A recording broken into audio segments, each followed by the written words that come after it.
So నేను ఒక 14 పెద్ద కథలు రాశాను. ఒక 70 వరకు మైక్రో కథలు రాశాను. సో నేను చిన్నప్పటి నుంచి పెరిగింది ఎక్కువ ఆడవాళ్ళ మధ్య పెరిగాను. సో అందుకని నా కథల్లో ఎక్కువ ఆడవాళ్ళ చుట్టూ ఆడవాళ్ళ జీవితాల్లో జరిగే అంశాలు ఎక్కువ నా కథల్లో వస్తువులుగా ఉన్నాయి. అందులో నాకు తెలిసిన ఆడవాళ్ళు ఉన్నారు, లేదా నేను చిన్నప్పుడు చూసిన ఆడవాళ్ళు ఉన్నారు. అందులో కొన్ని నేను రాసిన కథల్లో ఒక 70% వరకు నిజ జీవితంలో జరిగిన అంశాలని నేను కథలుగా రాశాను. ఒక 30% కొన్ని కల్పితాలు లేదా నేను విన్నవి వేరే వాళ్ళ ద్వారా తెలుసుకున్న అంశాలు నేను నా కథలు చేశాను.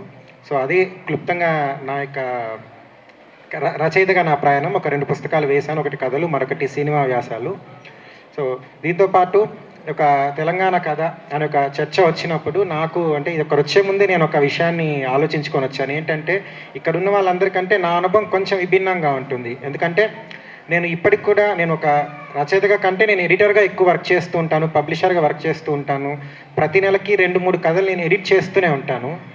సో నేను చాలామంది తెలంగాణ కథకులకు చెప్పాలనుకున్న ఒక విషయం, ఈ వేదికను చెప్పాలనుకుంటుంది ఏంటంటే, ముందు ఇక్కడున్న ఈ రాష్ట్రంలో ఉన్న కథకులందరూ మేము తెలంగాణ కథకులం అని చెప్పుకోవడానికి సిగ్గుపడకండి.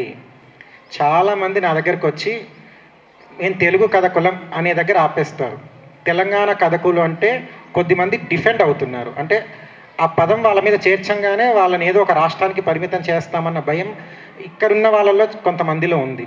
నేను చాలామంది దగ్గర చూశాను, మీరు తెలంగాణ కథకులు కదా అంటే లేదు లేదు లేదు నేను తెలుగు కథకుని అంటారు. తెలుగు భాష, తెలంగాణ ప్రాంతం ఈ రెండింటికి చాలా తేడా ఉంది. తమిళనాడులో ఉన్న వాళ్ళు తమిళనాడు రచయితలు, తమిళ భాష రచయితలు. సో మనం ఈ రాష్ట్రం కాబట్టి మనం గర్వంగా చెప్పుకుందాం తెలంగాణ రచయితలమని. చాలామందికి అదొక భయంలా పట్టుకుంది. నేను చాలామందిలో గమనిస్తూ ఉంటాను. కొంతమంది మాట్లాడుతున్నప్పుడు కూడా మేము తెలంగాణ రచయితలం కాదు, తెలుగు రచయితలం అంటారు. తెలుగు భాష అండి, తెలంగాణ ప్రాంతం అండి, మన రాష్ట్రం అండి.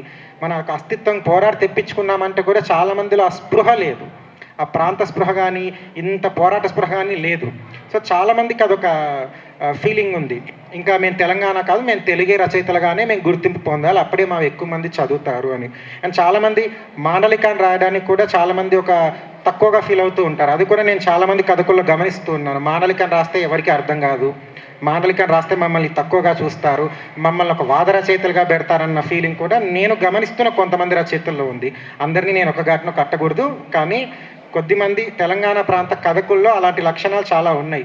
మేము ఏ వాదానికి లొంగము, మేము స్వతంత్రంగా రాసుకుంటాం, మంచిదే. కాకపోతే నువ్వు బలంగా నేను తెలంగాణ రచయితని అని చెప్పుకోవడంలో ఒక గర్వం ఉండాలి, మన అస్తిత్వ ప్రకటన ఉండాలి. అది తప్పేం కాదే, నా రాష్ట్రాన్ని నేను గొప్పగా చెప్పుకోవడం తప్పేముంది అని అనుకుంటేనే నిజంగా తెలంగాణ కథ మరింత అద్భుతంగా ముందుకు సాగుతుంది.